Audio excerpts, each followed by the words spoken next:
Свободни агенти се излучва със съдействието на One, two, three, four.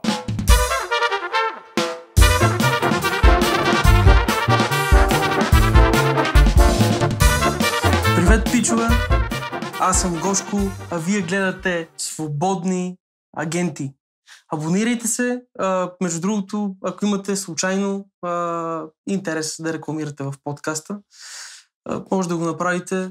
Има имейл долу по-скоро излиза в момента на самите екрани, може да го видите. На 10 000 гледания обещавам, че ще напусна работа.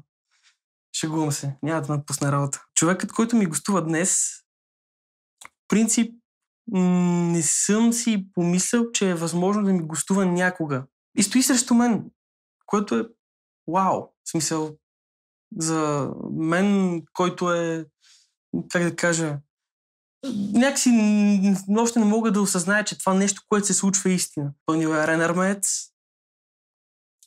Няколко. Всъщност, два пъти са пълнили Ренар Мец. Два пъти аз не успях да отида на концерт, за който ме яд до ден днешен.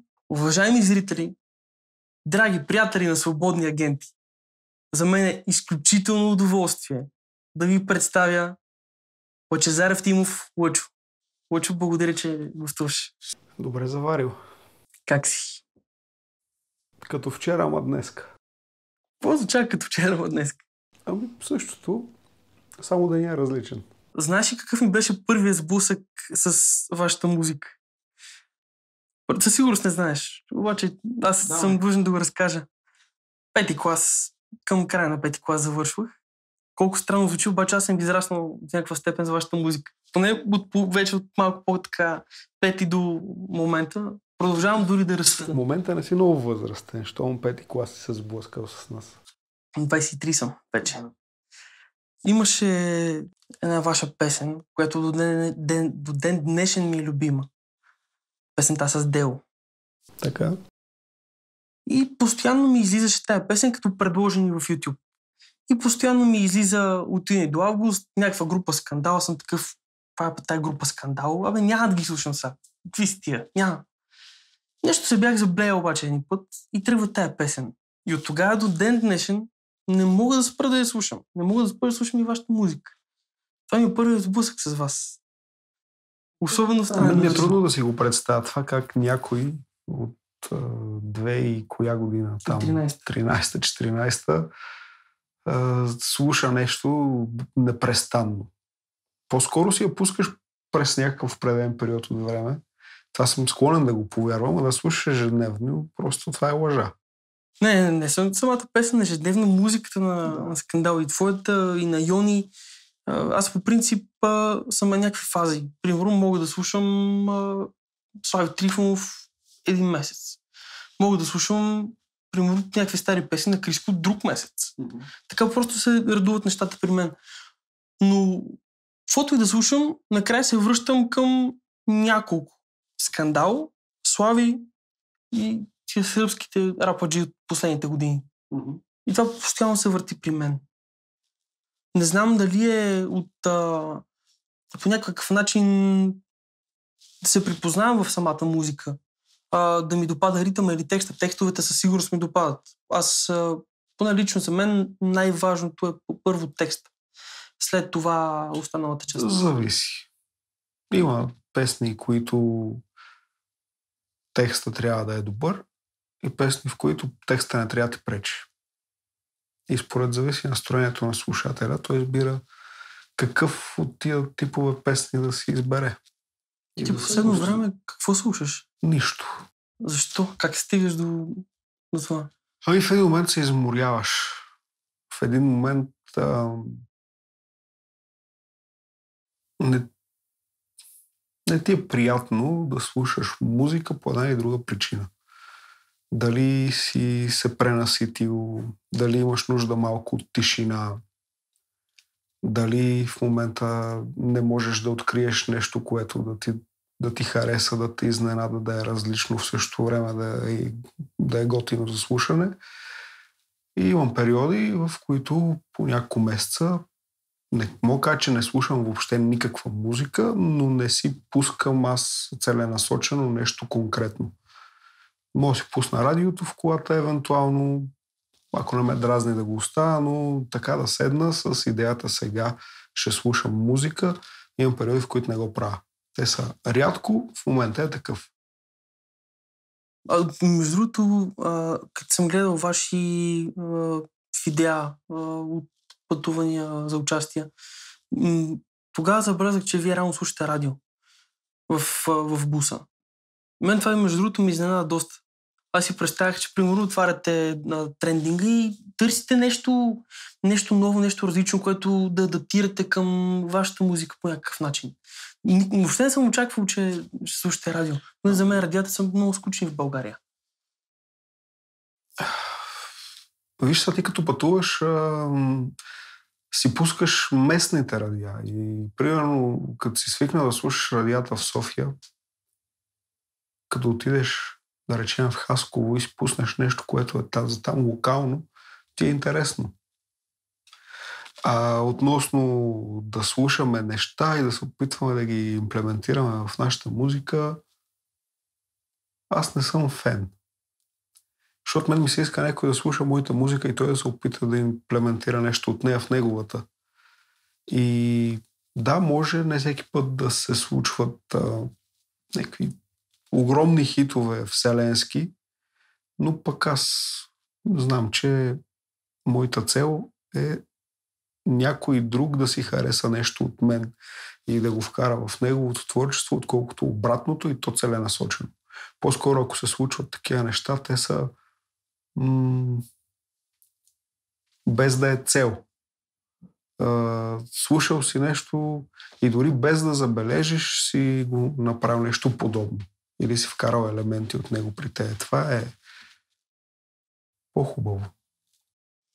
Имаш ли конкретен по-скоро как да задам въпроса, период, в който решаваш да пишеш или то само идва от някъде? То работи по всички възможни начини. Можеш да седнеш на сила, да го третираш като работа, да кажеш днеска имам задачата да напиша такова и такова количество текст, което да става за това и това. Можеш да го направиш така, можеш да получиш вдъхновение и да го напишеш цялото това нещо за отрицателно време. Можеш да почнеш от музиката, можеш да почнеш от текста, можеш да имаш идея и да седнеш да пишеш, можеш да почнеш да пишеш и идеята и по-голямата картинка да дойде в последствие като тематика. Работи по абсолютно всички начини и не мога да кажа, че има конкретен начин, който работи за всеки конкретен човек и той трябва да открие конкретното нещо, което работи за него. За мен, за всеки човек работи по всички начини, зависи от момента и ситуацията. Аз от някакво време правя музика, от някакво време пиша текстове от 9-10 клас някъде. Обаче на по-късен етап, буквално от нищото, реших, че искам да правя инструментали, аранжименти. От тогава някак си привикнах към това, че без да чуя някаква мелодия, някакво семпълче, късичко, не мога да напиша и думичка. Не знам защо, може би... Просто да, то очевидно при мен така работят нещата. Щом го правят това нещо. Затова обичам да разпитвам различни хора как става при тях този процес. Ти поне при мене знам, че и при тото е така. Текста се пише в мерена реч. Нали? Както е винаги стихотворната форма, тя така трябва да бъде. И ти като пишеш в мерена реч, може да пишеш без музика. Ти самото сричкуване, самото фразиране, когато си четеш текста, то върви с някакъв ритъм. Впоследствие, когато избираш инструментал, трябва да го избереш така, че да е подходящ за темпото, в което си писал, защото ти може да не си писал в конкретно темпо, да не знаеш какво е, но то да бъде вярно фраза по фраза. 2 реда по 2 реда да върват в едно и също темпо. И това е мерена реч. Как въобще тръгва при теб историята с хип-хоп музиката? Как се запали по хип-хоп музиката като цяло и какво слушаше като по-малък от този стил? Ето като бях по-малък, нямаше много за слушане. Имаше R&B Records, Sniper Records, Абсурд, Румънеца Янчев и така нататък. Ще изпусна много хора със сигурност. И това съм слушал. Батковците, каквото ми запишеха на касетка, защото нашите нямаше как да ми позволят да слушам нещата, които се пееха по това време. Не, че те не се долавяха по улицата, като излезеш някой друг, който си го е пуснал. Помна, аз съм от Кюстендил, идваме за първи учебен ден да ми взимат дрехи в Илиенци и нам били на един касетофон продава някакъв човек касетки с музика, готина си руса птичка. Обаче другата версия. Има друга версия? Да. Където птичка е заменено с друго. Така. Значи съм слушал оригинала, не съм слушал цензурираната версия. И аз съм в шок, защото аз това го слушам пред нашите, но аз нямам друг избор, защото то просто е навсякъде наоколо. Това е неловките моменти. И аз слушам, докато държа нашите за ръце, това. И по същия този начин, нали, съм слушал и рап в не така вид, който е адекватен да го слушаш с родителите си. Просто съм попадал в среда, в която е пуснат така музика. Това съм слушал като малък. После съм слушал други неща, както и да е. И накрая имах едно гадже, много тъжна любов за мене. За нея съм сигурен, че беше така. И аз много тъжен реших да пиша стихчета. И викам, тия неща, ако им сложа музика отдолу, какво ще стане? И тогава намерих едно момче по форумите. Експрес му беше псевдонима. Тогава мисля, че още продължава да прави музика и продължава да е така. Пешо. И той ми показа с TeamViewer, ми влезе в компютър, инсталира ми програми, направи ми настройките и аз почнах да записвам. Впоследствие оказа се, че Тото работи си негов приятел в една репетиционна и там също има опция да се правят записи. И отидох и записах при него. И така се запознахме. Ние се познахме от училище, но така се сближихме. Почнахме да правим по-често неща заедно. И един ден той вика, ние вече имаме толкова песни, че направо дай да си сложим едно име и да сме група. През годините, да, намирате се с Йони, почвате да правите музика, появява се скандал. Как попадате при Румънеца Янчев? Аз тази история никога не съм я чувал никъде. Не знам как попадаме. Те не са били никога продуценти. Те се занимаваха с менеджмент. Менеджмент е да ти намират участия, да ти намират партньори, в смисъла на спонсори, да се организират някакви неща, но да ни продуцират. Не мисля, че е казуса бил тогава, защото ние си правихме песните. Те не са имали контрол на това как да звучат тия песни, предлагали са разни решения, но ние сме били хората, които да кажат това как ще звучи, ние сме си организирали и обезпечавали клиповете и така нататък. Мисля, че не помня. Нека връзката трябва да е била през тото, защото аз помня как се озовахме на среща с Енчев и той каза, че те могат да ни помогнат да ни се случат нещата по-бързо и да постигнем по-големи успехи и т.т. Мисля, че работихме година или две и приключихме. А какво доведе до края на работата? И в крайна сметка, как сте се решили, след като работата си били просто вид менеджери, да се впуснете като цяло в някакви договорни отношения с тях? Дали тогава липсата на по-развитите, кажем, социални платформи? Ами ние имаме нужда от... Винаги сме знаели, не знам дали сме били прави, но винаги сме знаели, че нещата, които правим като музика, са хубави. И винаги обяснението, че има малко интерес към тях е било, че просто те до малко хора стигат. Ти ако го чуеш, това ще си го пуснеш и пак ще кажеш на приятели. Пак казвам, Не знам дали сме били прави и най-вероятно не, но ние така си го обяснявахме. И имайки това обяснение за неуспеха си, ние търсехме някой, който да ни помогне музиката ни да стига до по-голяма аудитория. Защото това беше единственият проблем, който ние можехме да открием в целия процес и в цялото нещо. И ако успеехме да решим този проблем, всичко останало щеше да се реши. В последствие решение на този проблем се оказа да питай Google, питай Скандал, който доведе до по-голяма аудитория, която пък по-голяма аудитория. Първата песен, която пуснахме след като имахме реплей, стана жесток хит, така че може би или сме се понаучили в процеса как се правят хубави песни, или наистина проблемът е бил, че никой не ги е чувал, за да ги хареса тия, които сме правили преди реплей. Вие тук и преди реплей имахте хубави песни. Сещам се в момента До морето, което е хубава песничка. Ритъма е много готина песен също. Ангели Делни е брутална. Ами, има по-добри, има и по-лоши, но генерално мисля, че са хубави. И така, иначе с румънеца Енчев. Просто, как да ти кажа, аз не искам да излезе, че казвам нещо лошо за тех. Договор ни изтече, ние просто не го поднових. И тогава вече... Ами да, смисъл, ние си бяхме взели нещо. Видяхме много неща, обяснихме си много процеси и така. Просто минахме от там. Видяхме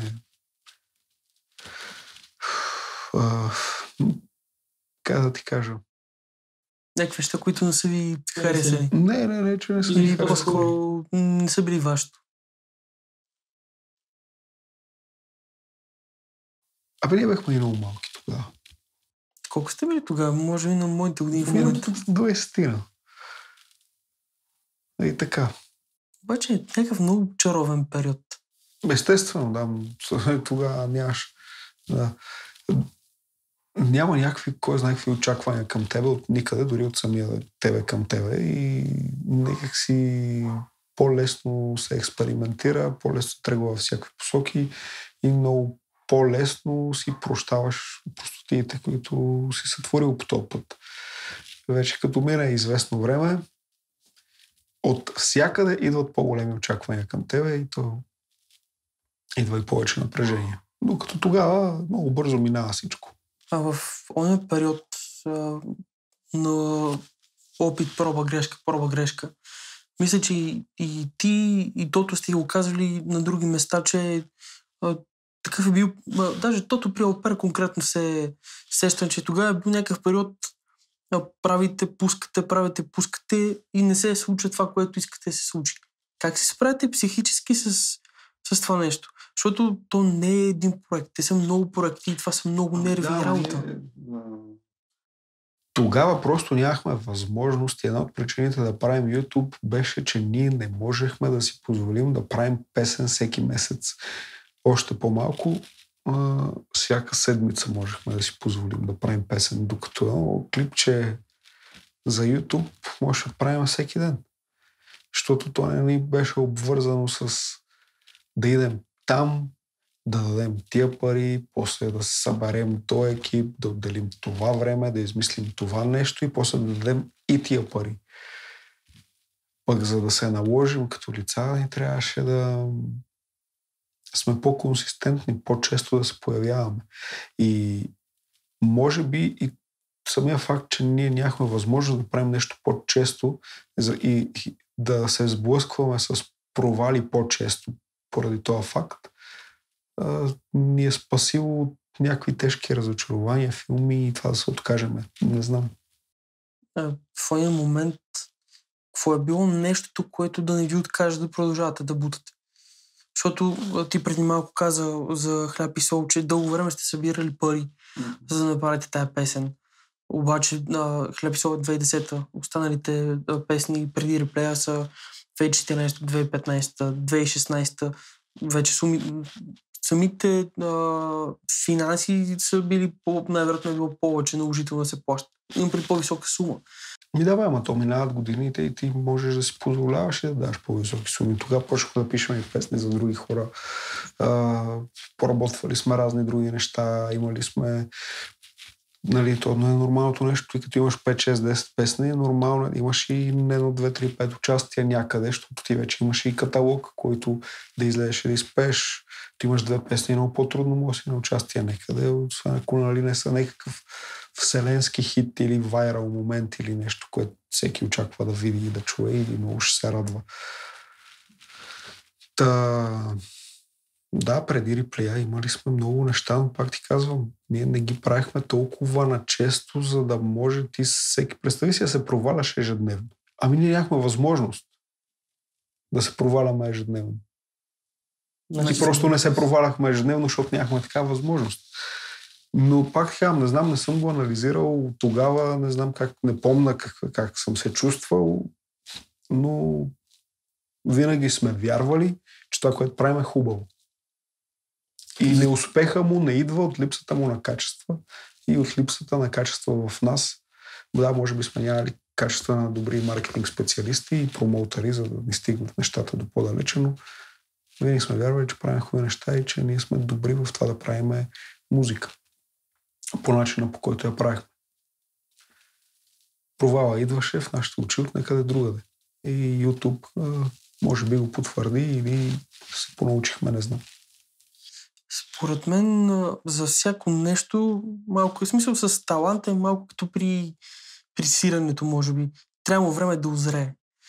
И му трябва точния момент и точното място. И може би с НПГПС вие намерихте точното, оцелихте по-скоро точното място и точния момент, в който всичко да се събере и да гръмне. Понеже, пак го казвам, песните, които пускахте преди това, и ти също го каза, не бяха по-малко лоши. Може би времето не е било... Не бяха по-малко лоши и звучи интересно. Хубави са. Хубави са и то много хубави песни. Слушам ги всичките до ден днешен, даже сега като идвах моя добър приятел и оператор. Що се мръщиш? То е така.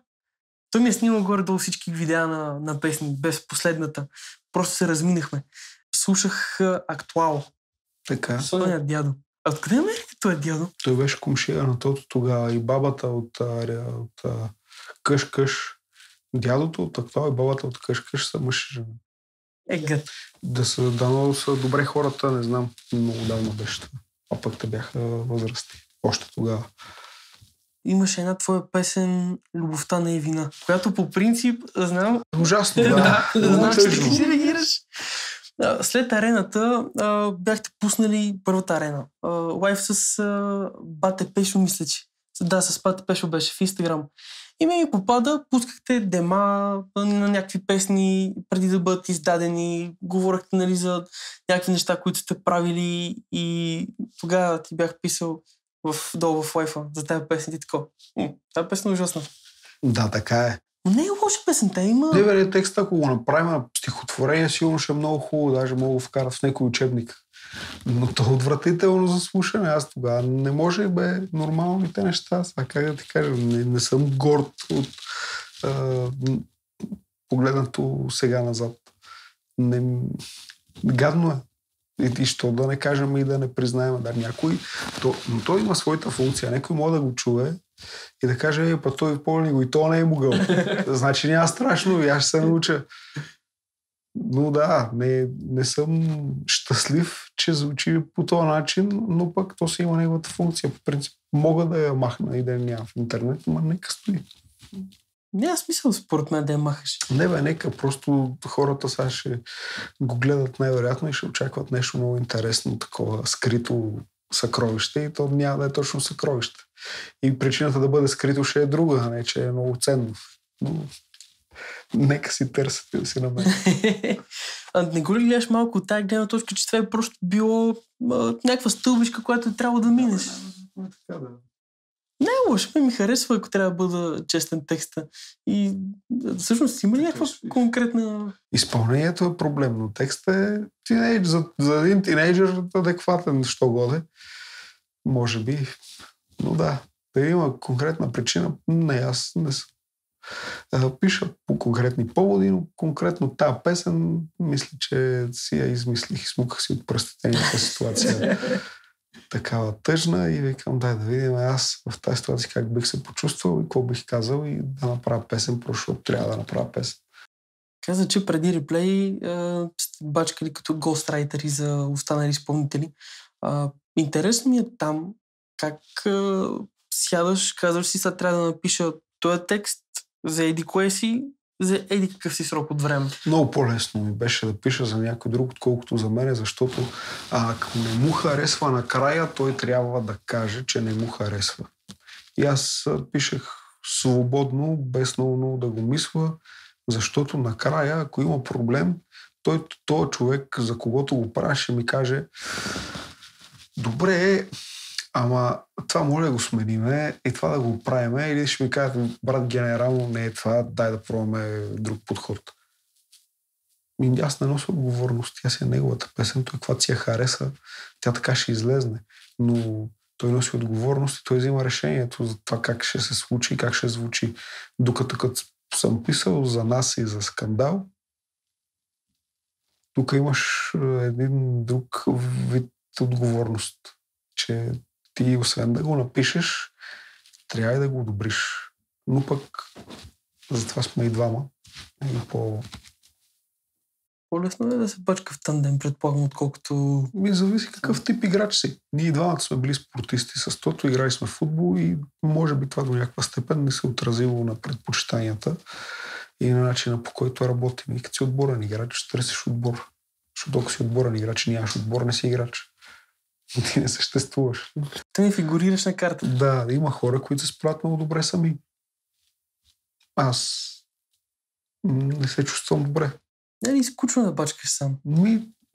Дай да не го поручавам. Има хора, за които това е перфектно. И такива, за които не е. Със сигурност има такива хора всякакви. Света е многоцветен и многостранен. Но остави за правене на песни, както и да е. Но след това за участия излизаш на сцената сам. Друго си е да има с кой да си кажеш една приказка, да си направите майтап, да можеш да си позволиш да вземеш въздух, да си помислиш, да знаеш, че има кой да те покрие, той да каже нещо вместо тебе, да изпее нещо вместо тебе, ако ти падне гласа, да те покрие и така нататък. Не имаш на кой да разчиташ, най-малкото. Знам, че си бил голям фен на Бата Пешо като малък. Всички му бяхме голям фенове на Бата Пешо. Понеже почнахме с това, че не съм толкова възрастен. Аз също съм слушал Бата Пешо като Бата Пешо, Бата Сашо, Сейн, Басилиск. Тогава какво друго имаше? Аз Бата Пешо го хванах по-късно. Слушал съм, примерно, Бата Пешо 2011-2012. Причината, по-скоро как попаднах на Бата Пешо, FIFA 2008. Имаше някакъв български мод, който беше блъскан с песни за Бата Пешо.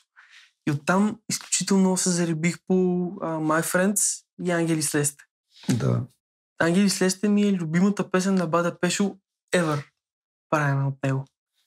Знаеш колко музика има Бата Пешо, която не е публикувал? Карите Бата Пешо е аз чувство, легенда. Ако не знам какви са неговите съображения, може да не иска, може да...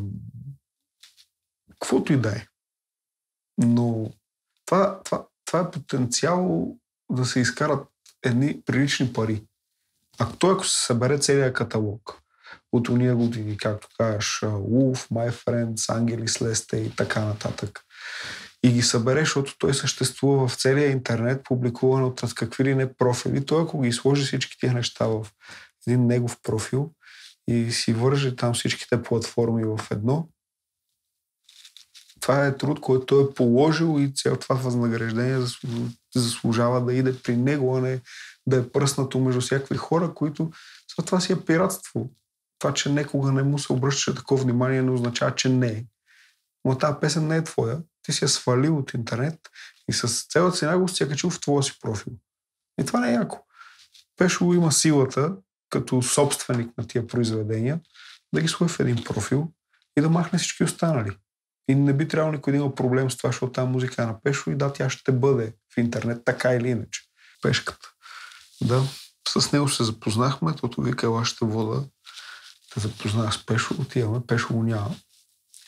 Тъкмо си затръгвахме, той дойде, не беше много впечатлен, че ние сме отишли там, както и да е, направихме хляб и сол, събирахме пари, сума време, тогава Пешо почти никакви пари не взимаше, даже 2000 година, 10-11.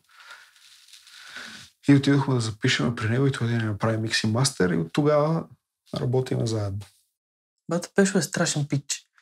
Наскоро ме последва в Инстаграм, отварям си профил, гледам известия Бата Пешо фоллоу ти. Подскачах сигурно 10 минути в нас. Но аз съм фен на Бата Пешо и като рапър, и като саунд инженер.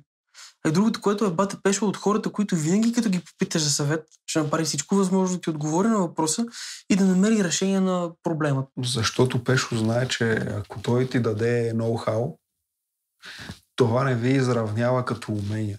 Защото в неговата работа има много намесен вкус.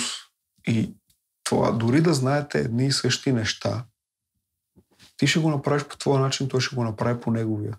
И другото, което знае, е, че ако сега ти го питаш как това дистанционно да го сложа така, вместо така, той ще ти каже, като го фанеш и го обърнеш, и той е спокоен, че утре той ще измисли как да го сложиш това дистанционно и така. И той пак ще е крачка пред тебе. Той не се притеснява, че като каже на някого нещо и изведнъж губи предимството си пред него. Не си губи предимството. Всеки е така, аз не го разбирам. Това е страха на хората, че те са си достигнали тавана и няма да станат по-добри никога и пазат. Нали. Има на английски gatekeeping, нали, често го срещам. Пазат тайната, защото ние сме тия, които знаем тайната, сме по-нагоре от тия, които не знаят тайната. Не, няма тайна. Или си добър, или си готин, или хората искат да работят с тебе и се чувстват добре, докато го правят, или просто не го правят. Или просто им даваш добри резултати, без значение какво знаеш. Защото трябва да се положат усилията, не с едно магическо копче или един AI да промпнеш всичко, което знаеш и да го тренираш и просто да натискаш давай.